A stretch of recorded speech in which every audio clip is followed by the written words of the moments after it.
जे संगत में मुखालफ़त थी वञे न त तव्हांखे छा करणु घुरिजे त उन वक़्तु थोरो ख़ामोश थी जाए, ख़ामोश थी उतां उथी हलियो वञे, कुझु ॾींहं न अचिजांइ उन संगत में।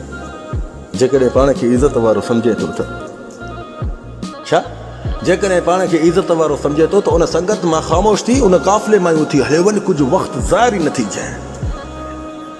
इन में तुंहिंजी इज़त बरक़रार रहंदी।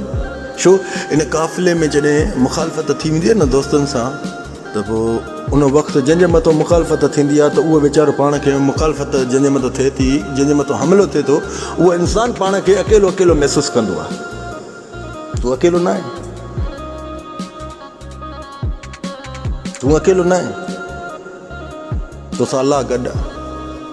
तुंहिंजी ख़ामोशी बि तोखे मां ॾिस चवां थो न, तूं ख़ामोश थी उन काफ़िले में उथी हलियो वञ, कुझु वक़्तु उन्हनि ॾे अचिजांइ।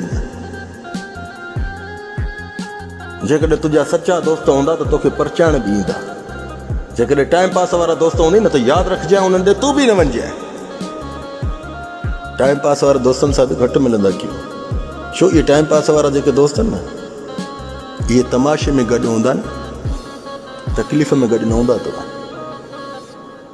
टाइम पास वारा दोस्त जिते मुखालफ़त थी वञे उते वञो बि न, तव्हांजी इज़त बरक़रार रहंदी। छो उहो इंसानु जंहिंजे मथां मुखालफ़त थींदी आहे उहो अकेलो अकेलो महसूसु कंदो आहे, सोचींदो आहे त मुंहिंजो कोई सॼणु आहे ई न।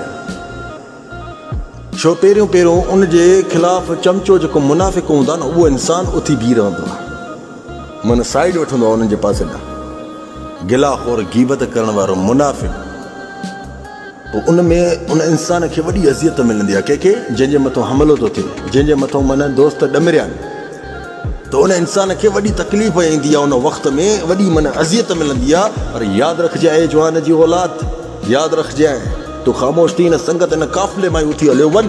जेकॾहिं वफ़ादार ऐं सॼण हूंदई न, तुंहिंजे दर ते बि ईंदा, तोखे परचाईंदा। जेकॾहिं टाइम पास वारा हूंदई न, उहे ॻोल्हिया बि न लभंदई। ऐं इन्हनि सां तूं बि न रखजांइ, यादि रखजांइ, इन में ई तुंहिंजी इज़त बरक़रार रहंदी। जज़ाकल्लाह ख़ैर, मा सलाम।